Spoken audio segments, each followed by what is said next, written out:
For the longest time, I thought I'd lost this shirt, but I found out it was just in my wife's closet, and she was wearing it. It's mine now.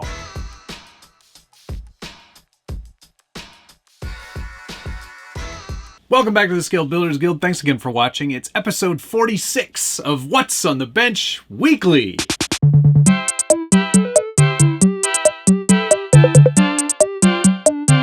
And if you're not familiar with this show, it's where I take you through projects I'm working on, new stuff that's come out, stuff that's on the bench, essentially, and this week is no different. Although it is a little bit different because we will be going back to regular weekly shows, which is fantastic news, because it just means that that project is all done with. And that was great. Hopefully you checked out the live stream last night. We talked all about it. And I was wearing the same shirt because I'm filming this before we've actually done that show. Anyway, yes, lots of stuff on the bench because when you go away for a few days, lots of boxes show up and lots of projects now on the go again. And the first one here is this new Killerbody Gladiator body. It's a lot of bodies. But I've already started building it, and as you can see, it is this really nice lizard green color. I thought it was close enough to the lime green or the mojito that they currently offer. It's not an exact match, but it's pretty close, and I actually really dig this color. It looks really good. It's automotive quality paint, and it's going on really nicely. This is not a body kit for the faint at heart.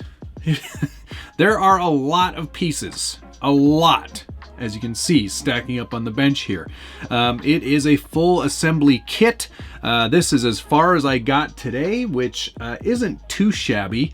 You've got the four-door cab and the hood and the front fender's done. The grill's all finished up, and it's remarkably nicely put together. There are a lot of pieces and a lot of care and a lot of detail went into this, and it shows.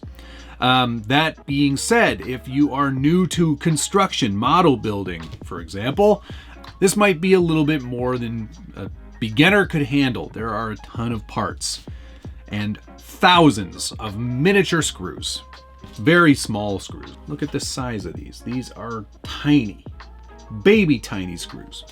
And there's like hundreds of them for this kit.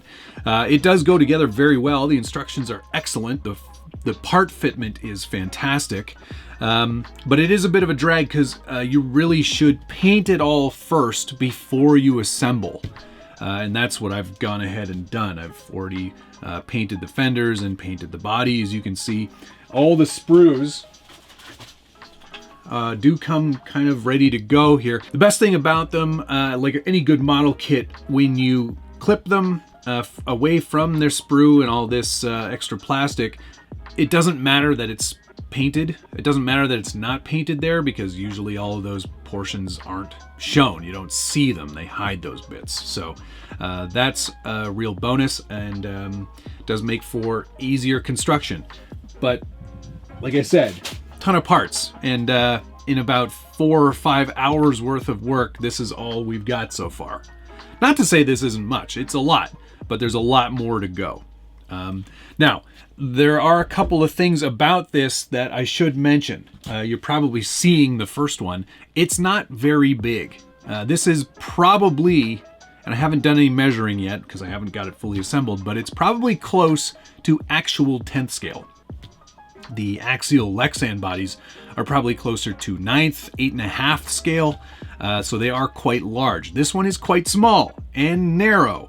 It is designed to fit on an SCX-10 or a TRX-4. I think they actually list what fits 10th scale crawler and truck simulated chassis. Killerbody Mercury high simulated chassis, which I've never seen before. I'd like to check that one out. Axial SCX-10, SCX-10-2 chassis. They do not mention the SCX-10-3. Traxxas TRX-4 and RC 4-wheel drive TF2 long wheelbase, and so on. It is a 12.3 inch wheelbase, so it's not going to fit on a standard TF2, nor would I put it on there because there are no leaf springs on a Gladiator.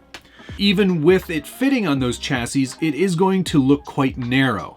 Even with small 4.19s or 3.85s, those are still going to look huge. Like a 3.85 inch tall tire is going to be a 38.5 inch tire in real life on this. And if I'm not mistaken, I think the standard factory Gladiator, even the Rubicon models, they come with 33s. So it's going to look big. Plus, because it's so narrow, those wheels and tires are going to stick out quite a bit. So that's something to keep in mind. If you're looking for a fun challenge and you want to have something that is a hard body and unique and really well detailed, like this thing is really well detailed, I would definitely recommend it.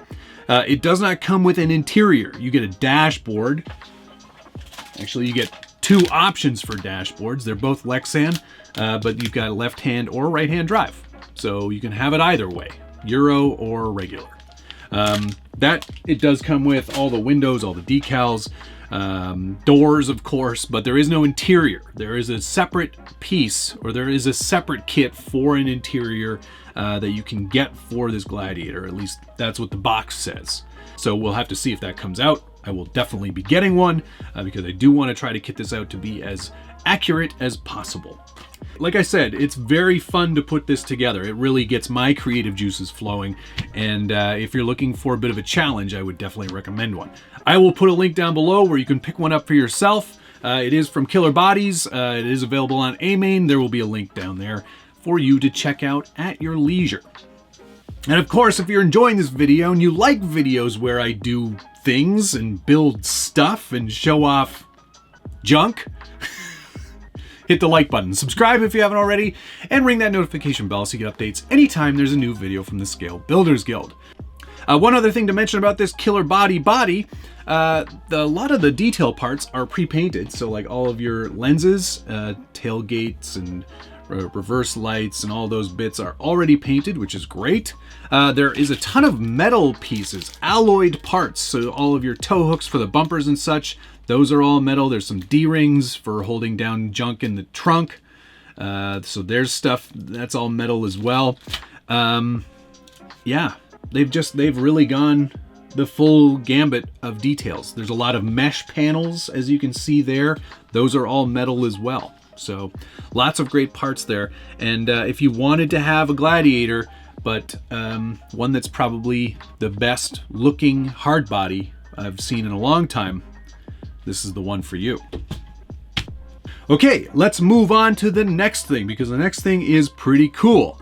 And it just came out today. So what great timing. All right, next on the bench today, this just came out mere hours ago, maybe even minutes ago. Axial has released a new transmission option for the Basecamp.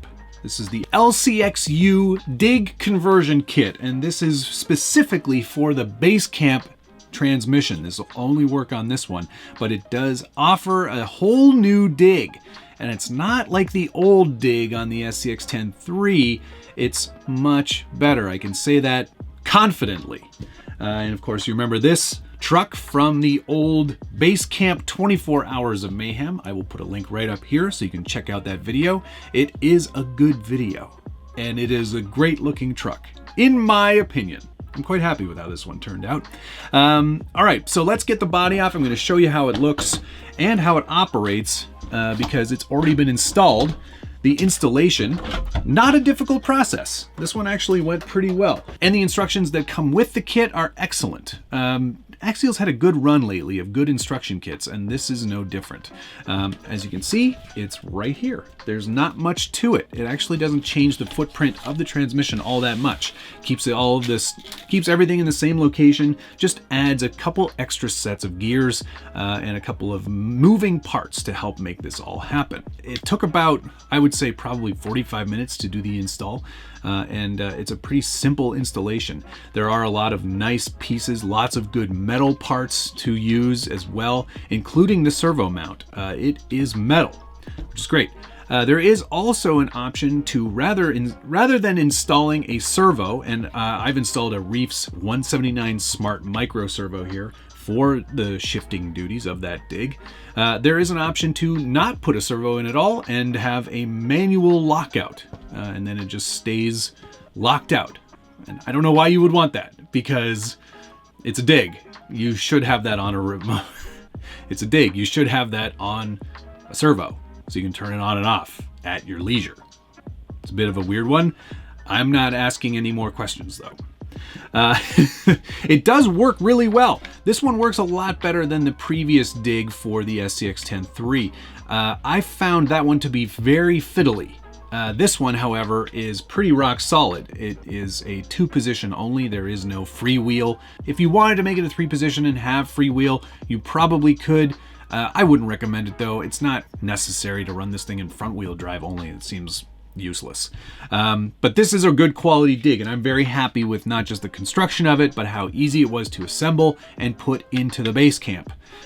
Yeah, it works really, really well. And as you can see in this little demonstration here on the bench, here it is in 4-wheel drive, and with a simple shift of that micro servo, you've just locked out the rear, giving you a much tighter turning radius because it basically pivots around itself. It's a great way to get around some difficult obstacles and isn't legal in Class 1 or 2. You can have it in Class 3 though. But it is a nice feature. It's a nice little bonus add-on, and it's very cool to see parts coming out for the Basecamp. I really do love this platform. It's like the simplest version of the SCX-10 III, and I really, really like it. I think it's probably the best performing SCX-10 III out of the box as well.